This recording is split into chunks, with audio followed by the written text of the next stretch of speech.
sa Pililingerang Vlogger. Ayan, magkwento tayo.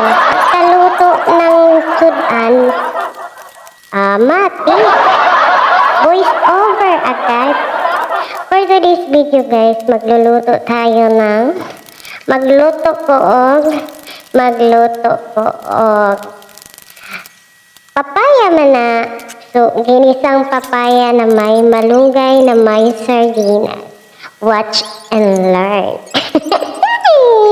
Akala mo abtik magluto Ayaw na mo pagpanaway magluto be. Kay pataka-taka naman ni patsamba.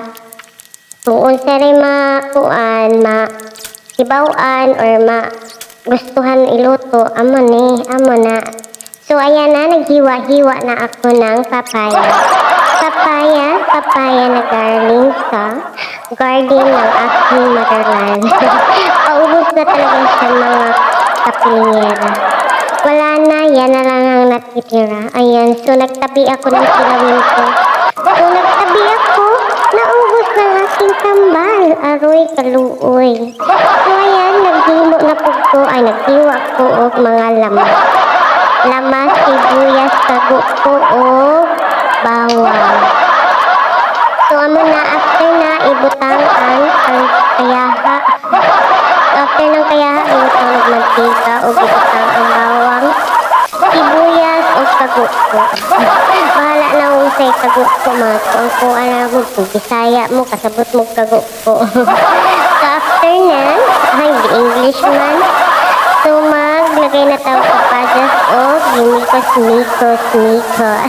Kalami sa mikos. O, ibutangan ba na ako na og sardinas o gamay na oyster sauce. Gamay na kay bawal man na kay nanay kay oyster man. Basi mo taas sa iyang uric. Uric bang kuan oyster? Wa ko kabalo. Pagtaka lang kong sulti, wala ko maisip na voice over. O, diba? So, mikos lang. Lagyan natin ng tubig na mainit hanggang sa lumambot. Tapos, takpan muna natin yan, mga 1 oras. Ewan ko lang. Parang 1 oras man yung tinakpan ko, tapos nilagyan ko ang malunggay.